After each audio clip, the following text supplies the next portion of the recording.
Olá pessoal, boa tarde. Estamos de volta aqui em 2019 já, né? Tivemos alguns imprevistos, então tivemos que dar um corte das nossas videoaulas, das nossas gravações.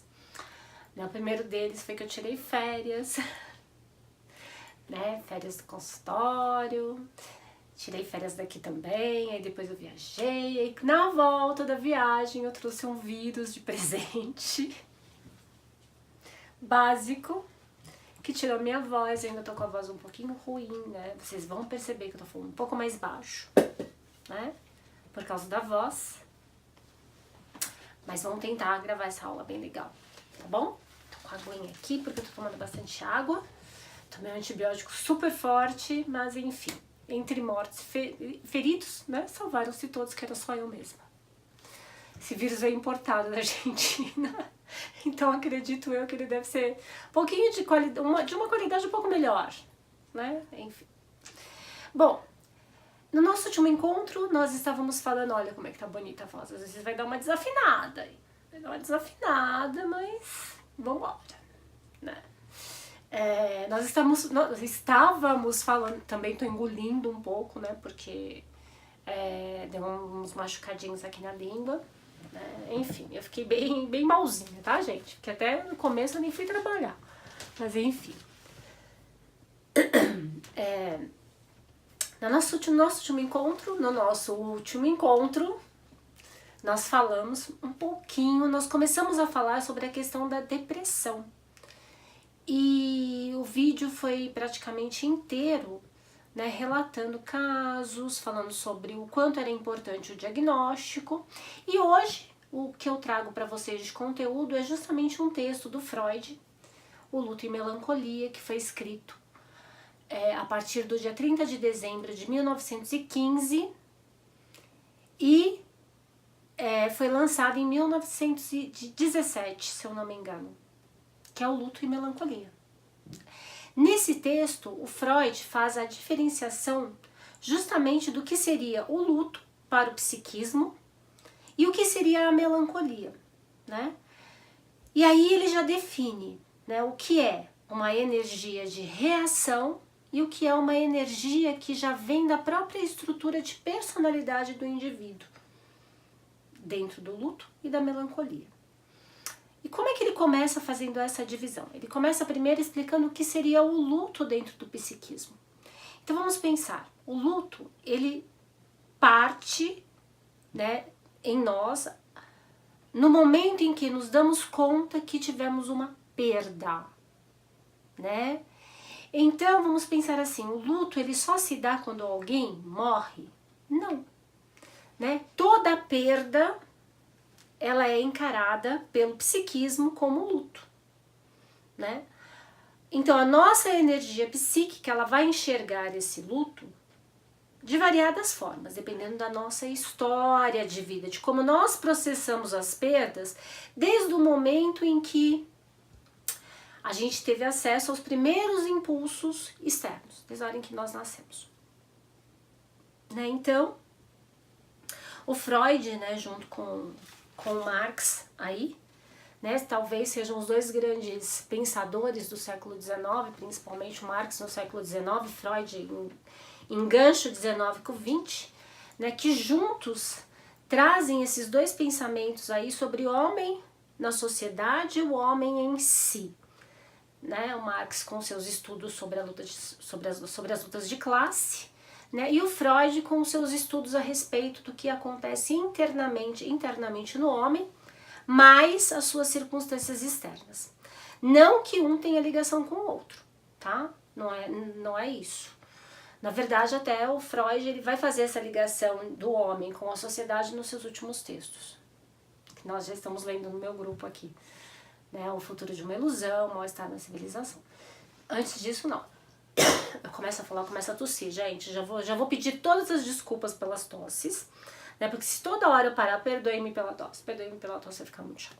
Então, desculpem-me por todas as tosses que eu vier a, né, no decorrer do vídeo. Então, vamos lá. Voltando, né? Quando o Freud fala justamente dessa questão de perda, ele vai falar de todas as perdas tangíveis e intangíveis, né, pelas quais o indivíduo, o ser no mundo, passa no decorrer de sua vida. Né, algumas mais difíceis e outras que deveriam ser encaradas de uma forma mais simples. Né? Como dividir isso? Então vamos pensar assim, todos os dias o seu psiquismo ele faz um reconhecimento físico. Né? Chega alguém no consultório com uma reclamação de que perdeu uma unha. É um luto? Não deixa de ser. Né? Dependendo de como ele aprendeu a lidar com a frustração da perda, para ele é. Né? Então aí vem a base mesmo do que é a ideia de empatia na psicanálise. É entender que a perda de uma unha do outro, para ele representa um luto. Para mim, pode não representar nada, a unha cresce e acabou, mas para o outro, né, é uma outra história e eu tenho que estar completamente pronta para aceitar integralmente essa dor da perda de uma unha. Não esqueçamos que acho que foi Jimi Hendrix. Mentira, não foi Jimi Hendrix. Mentira, Jimi Hendrix ele se matou. Foi Bob Marley. Né, o Bob Marley ele bateu o pé uma vez jogando futebol e por trás desse machucado no pé, ele morreu por causa disso. Por quê? Porque ele desenvolveu um melanoma. Olha só que coisa doida. Né? Para vocês verem que cada unha batida é uma unha batida diferente. Né? E cada dor por trás de uma unha pode significar uma coisa diferente. Né? Bom, mas então, vamos lá. Então, na questão do luto, dentro da perda, nós temos que imaginar que o luto ele pode se dividir em dois, né? O luto que é considerado normal e o luto que é considerado patológico. Como seria essa divisão? Vamos pensar, aquela pessoa que sabe que perdeu alguém e vai encarar essa perda, a princípio com dor, a princípio com culpa, achando que de alguma maneira ela desejou essa perda, né, que inconscientemente foi algo que ela até planejou de uma forma fantasiosa, né, mas que depois isso vai passando. Né? Então vamos pensar, o luto da morte, que é o mais forte de todos, ele tem que durar, não que ele tenha que durar, né? Eu não gosto de palavras que sejam deterministas, mas ele dura em média 3 anos. Passou disso, a gente já começa a pensar em uma questão mais patológica. Aliás, mais não, eu acho que patológica mesmo, né? Quando alguém não consegue superar a dor da morte de um outro, né? Passados 3 anos, que a gente acha que é o natural, para que tudo isso seja elaborado mentalmente, psiquicamente, inconscientemente, aí sim a gente começa a ter já um princípio de pensamento de uma disfunção emocional, né? Alguém que realmente não sabe lidar com isso. Né? Então vamos pensar, quando eu perco alguém, é claro que eu tenho uma energia de libido, de ego, investida nesse outro, que é muito natural. Né? Nós sempre estamos investindo energia de ego, de libido, no externo. Né? É claro que quando nós falamos do luto da morte, né, nós estamos falando de um luto que é considerado mais dolorido. Né? E é óbvio que o tempo inteiro nós estamos investindo em energia, não, investindo energia no meio. Energia de expectativa, energia de espera. Então o tempo inteiro nós estamos ali investindo energia. Essa energia, naturalmente, quando aquilo se perde, né, quando aquela circunstância se perde, seja uma circunstância de relacionamento, seja a morte de alguém, seja um emprego, enfim, aquela energia retorna. Quando o nosso ego é um ego que é fortificado pelo decorrer do tempo dentro da nossa história de vida, essa energia volta, né, e ela causa, claro, a princípio uma dor, né, a dor inicial do luto, né, aquela dor da não compreensão. Por quê? Porque nós não temos o registro da morte dentro de nós. Nós a vivenciamos primeiro de uma forma externa. Né? E quando a vivenciamos em nós, de fato é o nosso último registro. Então nós não temos como saber exatamente o que acontece. Né? Então nós vivenciamos a dor da perda do outro, mas naquela perda é claro que também está embutido um pouco da perda do que nós somos. né? Quando nós vemos alguém morrendo é que nós nos damos conta também da nossa finitude. Então esse choro pela morte do outro está embutido também a nossa morte. Por isso aquela questão da incompreensibilidade, nossa, que palavra linda lacaniana que eu acabei de inventar, né? Sobre a questão da morte. Por isso que sempre vivemos aí em busca de uma resposta, né, para isso. E muitas pessoas às vezes nem não conseguem exatamente a resposta, né, e vivem dentro de um niilismo. Enfim, cada um tem o seu jeito.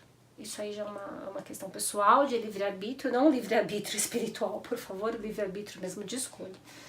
Né? Dentro da sua própria angústia de morte, cada um deve saber como lidar com isso. O mais próximo que nós conseguimos chegar da dor do que seria a morte seria o pânico. Né? O pânico, quando ele tem aquela mudança de pensamento que leva para a ideia de morte, aí sim nós temos uma questão aí interna muito particular que vai pulsar dentro da vibração da morte, né? O Thanatos. Depois a gente vai ver isso quando a gente estudar a pulsão de vida e de morte do Freud. Enfim, na nossa fantasia de luto, o que acontece? Isso é muito interessante. Na nossa fantasia de luto, quando essa energia retorna, a princípio, ela retorna em forma de culpa. Numa fantasia de que talvez eu tenha desejado o fim daquilo, a morte daquela pessoa, o término daquele relacionamento. Né? Por isso que todo luto implica em culpa, né? Até que eu comece a elaborar isso e perceba que não, né? Aí temos alguns momentos do luto, né? A gente vai falar isso quando a gente for analisar um filme na nossa próxima videoaula. Aliás, 2 filmes, vamos tentar fazer a análise de 2 filmes. E entender como é que se dá todo esse processo aí de fases de luto, né? Mas o luto é algo que realmente ele vai cedendo com o tempo. Então, trabalhar com o luto, trabalhar com o tempo, isso é muito importante. Né? Quando eu tenho um paciente que está enlutado, a primeira coisa que eu tenho que pensar ele tem que ter paciência com ele, né? Ele tem que lidar com o tempo. Quando já pulamos para a ideia de melancolia, já falamos de um mecanismo de defesa individual, né? Onde um ego fraco, né, quando se dá conta da perda, aquela energia que nós falamos originariamente investida no outro volta para esse ego, né, e como esse ego é fraco, ela volta dilacerando e se transforma na questão da depressão. O Freud não fala exatamente da depressão no texto, né, mas ele fala dessa energia que volta, transformando o próprio ego num objeto externo a nós mesmos. Né? Como se não fôssemos nós, como se fôssemos outro a partir daquele momento, como se fôssemos inclusive o próprio outro que perdemos. Né? É muito normal em pessoas assim que aconteçam o que a gente chama de alucinação de luto. Né? A questão não chega a ser uma psicose, mas a alucinação de luto. Né? Pessoas que quando perdem um animalzinho de estimação, por exemplo, né, imaginam que aquele animalzinho está ali. Ou quando perdem uma pessoa, ficam naquela fantasia de que a pessoa virá à noite conversar com elas, sonham com as pessoas, o inconsciente trabalhando, né, nesse sentido de trazer aquela sensação de presença do indivíduo que se foi, né, elaboram histórias com aquela pessoa morta, né, até elas perceberem que aquilo está destroçando o próprio ego. Então é um trabalho completamente inverso do processo de luto, porque o luto é reativo. Vem, reage e vai embora. A melancolia vem, toma conta e transforma o ego num próprio objeto. Num objeto de pulsão de morte. Daí, os melancólicos serem exatamente os pacientes em potencial para a depressão. Né? O melancólico é aquele que não sabe lidar com a energia investida no outro. E é aquele que mais investe energia no outro. Por isso que a melancolia hoje, para alguns, ela é estudada como uma forma de subjetivação à parte das outras. Né? Subjetivação de quê? De características de personalidade. Né? Tem gente que diz assim, poxa, mas o melancólico ele é mais realista. Não. Ser pessimista não é ser realista. Né? Vamos deixar isso muito claro. Ser pessimista não é lidar melhor com os dados de realidade. Pelo contrário, é captar esses dados e transformá-los em questões de negatividade. Né? Tanto o pessimista quanto o otimista não trabalham dentro da realidade. Né? Ambos estão fugindo. Né? São formas de fugir.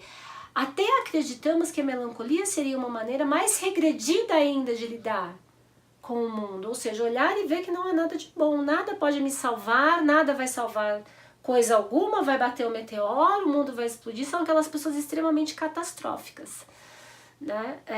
E que tendem a aumentar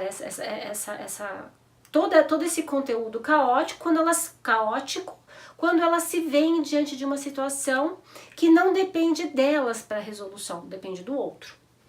Né? E elas esquecem que o outro tem vontade própria. Né? O outro vai agir conforme a vontade dele, conforme o que ele quer. Então, o melancólico é alguém que, em geral, não consegue respeitar muito o não do outro, o limite do outro. Né? Não no sentido de heteroagressividade, tá? Naquela agressividade que é direcionada para o outro. O melancólico ele vai usar isso como uma forma de se autoagredir. Né? Não tem essa possibilidade, tem alguns casos até sim, mas em geral vai ser seguido de uma agressão a si mesmo. Né? É muito estranho quando a gente vê casos de notícia em jornal. Eu sou muito contra esse tipo de propaganda. Ah, matou e depois se matou. Ah, mas ele tomava remédio controlado, era depressivo. Peraí, a gente tem que saber separar as coisas, né? O melancólico Para o melancólico é muito difícil o ataque ao outro, porque em geral ele é muito enfraquecido no seu próprio ego. Né? Nós estamos falando aí de um indivíduo, de um sujeito, né, que é um não sujeito quase, né, que vive muito em função e dá muito poder para o outro na própria vida. Né? O que complica muito a situação dele quando ele tem que lidar com a fuga desse outro. Né? A fuga, a partida, a morte. Né? E é interessante ler o texto do Freud, Luto e Melancolia, porque ele deixa isso muito claro. Né? E sempre que tiver um paciente que apresente as características de melancolia, que venha com depressão, reler Luto e Melancolia é obrigatório. Né?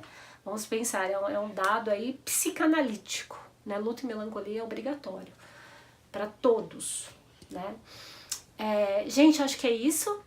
Né? No nosso próximo encontro nós vamos falar sobre 2 filmes bem interessantes, mas deixa pro encontro. Aliás, quem quiser assistir antes, né, o Melancolia e o Anticristo, do Lars von Trier, nós vamos fazer uma pequena análise para poder entender um pouco dessas fases do luto e tentar contextualizá-la nos personagens, que é muito interessante. Ok? Até lá, a gente se vê.